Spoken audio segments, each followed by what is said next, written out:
The following podcast is by Mr. Jim Koewler, elder law and special needs attorney, helping and protecting those who need long-term care.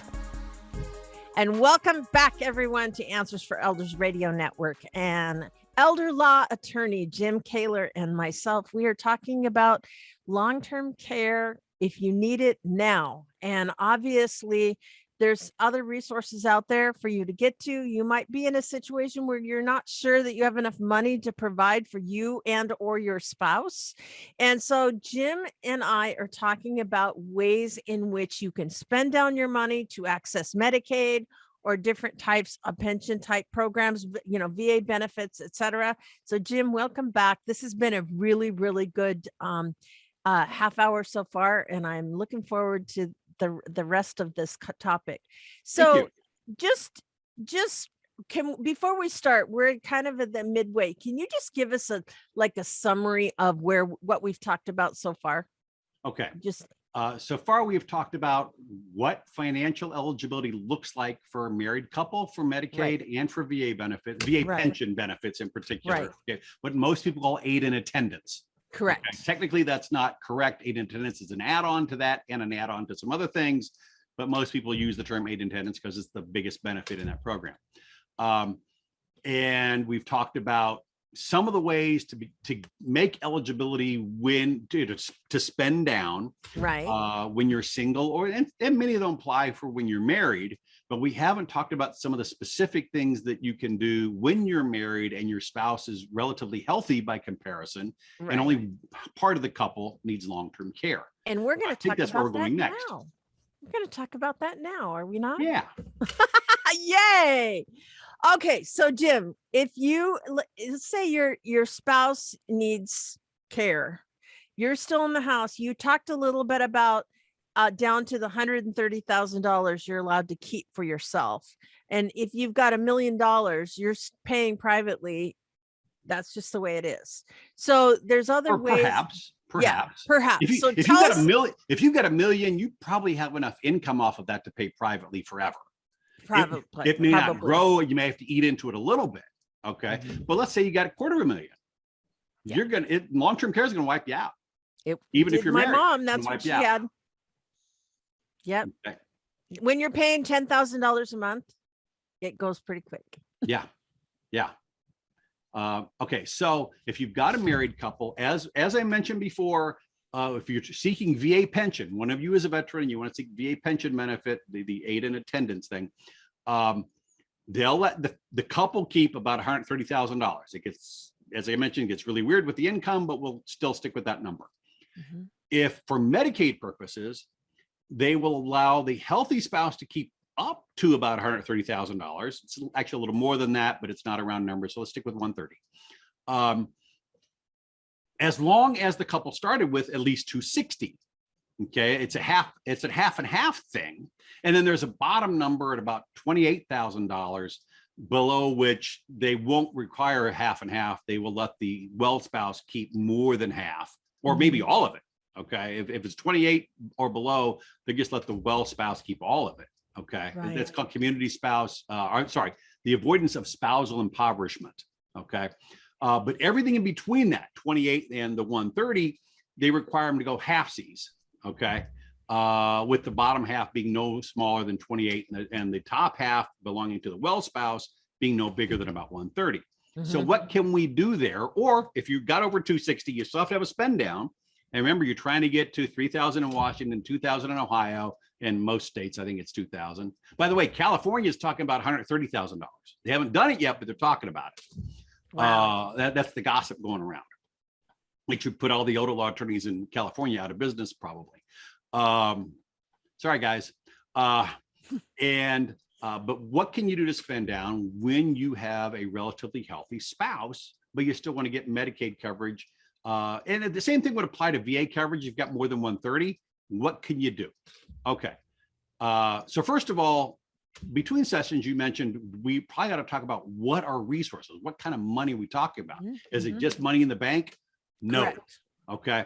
We mentioned when we were talking about VA that even the house counts if it's got acreage more than 2 acres. The house and the 2 acres it sits on is fine, but all the other acreage, whether it's a separate parcel or not, counts as resources. Medicaid, at least in most places, doesn't look at it that way. No. Okay. They've got other ways to look at it. They may or may not take it apart. So real estate counts. If it's the homestead, it may be limited in size, but still the homestead doesn't count. That would be political suicide to go after people's homes. So Medicaid doesn't. But you've got rental property, that counts. You've got stocks and bonds, those count. You've got an IRA. That's a whole different question. That is at least a session by itself, because, and maybe 3 or 4, because that's really in flux right now. Okay. Right. What happens That's with where retirement? all So the let's laws not go there. Okay. Yeah. Okay. But anything that's not a retirement fund, Okay. other than you get to keep your house, even if you're not in it, you can intend to return home. And now the house doesn't count, at least for a while. Okay. Okay. And we're talking initial eligibility right now. We'll talk about what to do after eligibility at some point in the future. Okay. But initial eligibility, if you intend to return home, that's a federal rule. So every state should be following that. Some may not. Ohio didn't used to. But most states, if you intend to return home, it doesn't count, at least at the time you're trying first to get Medicaid coverage. Okay. If it's your home, even if you're not in it for VA purposes, they still don't count the house and 2 acres. And at least as I read the current rules, they never count them. So the house is exempt. With Medicaid, 1 vehicle is exempt, even if you can't drive, even if you're bedbound. Yep. Medicaid got tired of sorting out who can drive and who can't. So they just said, heck with it, 1 vehicle. Okay. Okay. It can be a mobile home. It can be a VW. Okay. 1 vehicle. All other vehicles, if you have them, count toward what are your resources. Okay. They don't care about your household goods, but if your household goods include a Picasso, those probably count. Okay. If your household goods include bars of gold as decorations, then they count. But they don't care about your refrigerator. They don't care about your freezer. They don't care about your dining room table. Okay. They may care later, and we'll talk about what's called Medicaid estate recovery in some future installment, probably not today. But at initial eligibility, they don't care about that stuff. But stocks, bonds, cash value life insurance policies, annuities you can cash out. Remember, outside the IRA now, inside an IRA, a 401k, 403b, SEP, Roth, whatever, ignore that for now. Whole different thing. But anything outside those, life insurance, IRAs, stocks, bonds, muni funds, whatever, those all count. So if you could cash it in, if you could turn it into cash, if you could sell it to turn it into cash to pay for your care, then Medicaid's going to count it, other than an IRA, IRA, other retirement funds. Okay. With those exemptions, the household goods, your personal effects, they're not coming after your wedding ring. You're not coming after your engagement ring. They may come after, if you got a $30,000 rock on your finger, they may come after it after you die, but they're not going to come after it while you're alive. Okay. Your home, if you intend to return home, or if you're in it, or if your spouse is in it, and that 1 vehicle. Okay. Plus, if you have life insurance, and we're seeing fewer and fewer of these, but there are people out there with this kind of life insurance with a face value less than $1,500, 1500, $1,500. That's exempt. Never did figure out why it was exempt. Maybe just too small to fuss with. Even if it's got a cash value of 10 grand, if its face value is under 1,500, you get to keep 1 of those. Some states interpret that as you can keep small policies with small face values if they add up to no more than $1,500. Okay. So anything above that $1,500 would count. Any policy that puts you over that $1,500 would count. Okay. So those are all resources that have to be spent down. So what can you do if you've got a spouse who is staying home and you don't want to burn everything off, and you want to take care of the spouse at home? Sure. Okay. Still spend on yourself first, the dentures, the eyeglasses, things like that, because that's quality of life for the person who needs care. Sure. After that, prepay funerals for both you and your spouse, if you haven't already done it. That's great. Yes, it's not really benefiting the spouse at home, but it is benefiting the family. It is. But if the spouse at home, if the house needs a new roof, if the spouse at home wants to update the dining room, any expenditure, remember, expenditures are okay as long as you're getting value. Expenditures on the house are okay because the spouse is getting remodel back. the bathroom to make it aging in place friendly. Have the, a curbless shower put in, widen the doorway, anything like that. So if there's anything that needs to be done in the home, even if the spouse doesn't need them yet, would allow the spouse to stay in the house longer. They may in the future. Even if the one who needs care isn't in the house currently.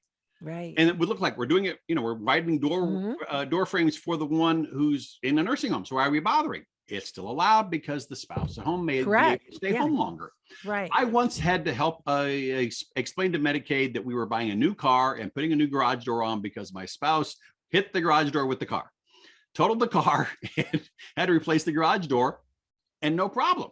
No problem. Yeah. We had to turn over the insurance proceeds from the car, but it's still way different, Absolutely. Sheltered a lot of value that way. Absolutely. And then finally, this may be state dependent. Okay. It may not be, because in Ohio, we won it by showing what federal law provided, but your state may not have gone through that transformation yet, may not have had its ass handed to it in court. If you've got extra money that has to be spent down, you may be able to take that extra money, and I'm again, everything's money for this purpose. Okay. Turn it into cash and buy an annuity that pays to the well spouse. Oh, wow. If you buy a Medicaid compliant annuity, and there are certain rules for that, Medicaid has to be one of the first beneficiaries. I've never heard of this before. It has to be equal monthly installments. It cannot be forever. Has to be a fixed time period shorter than the annuitant's life expectancy. Okay. All right. If you meet those, the annuity is income to the spouse, and Medicaid never requires the spouse to throw his or her income in for the one who needs Medicaid coverage. So that is a way to preserve a whole bunch of assets by turning them into income. And then once they get back to the well spouse, now they're wealth again, but belonging only to the well spouse. Just the same way that if you needed long-term care and your spouse hit the lottery after you were on Medicaid coverage, that's all her winnings, no matter how big. Okay. Interesting. So in our next segment, we're going to wrap up this conversation. And, this is an important thing for all of us to look at. How do we not only help ourselves, but if you're thinking about a loved one that may be needing care right now, these are some really powerful questions. What I'd like to do in this next segment, Jim, is talk about what kind of questions should you be asking an elder law attorney if you're going to meet with them, and what are the things that you should be prepared to answer. I think those are really important questions that we go to, and Jim and I will be right back right after this. State of Ohio residents, you have a friend to help you navigate long-term care while protecting your assets. You can reach Jim at www.protectingseniors.com, or just email him at jkoewler-afe, that's jkoewler-afe at protectingseniors.com.